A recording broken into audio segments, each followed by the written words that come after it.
hacer un gran hincapié a que es necesario, no imprescindible, pero sí necesario, traer la vestimenta adecuada.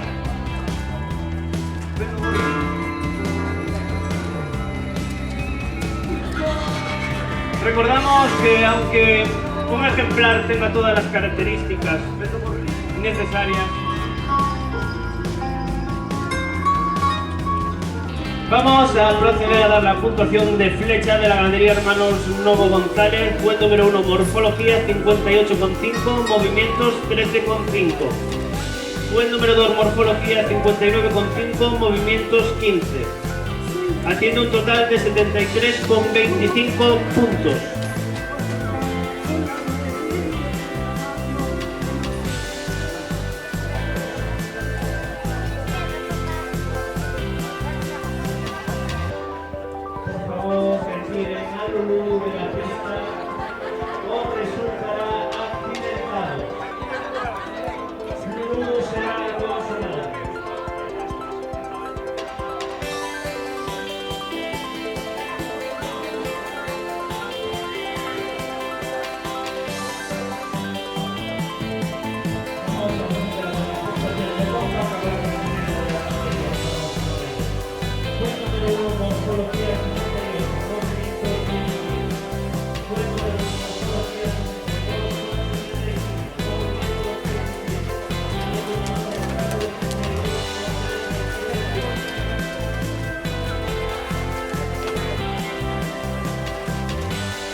alcalde de Tesuras y don Jesús López Gómez, presidente de la organización.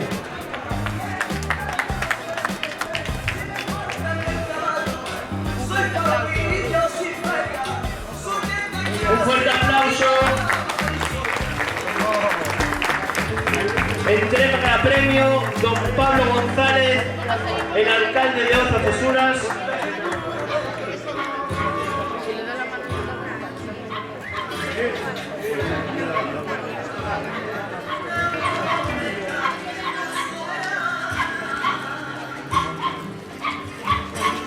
Caballos de guerra, pero también de batalla.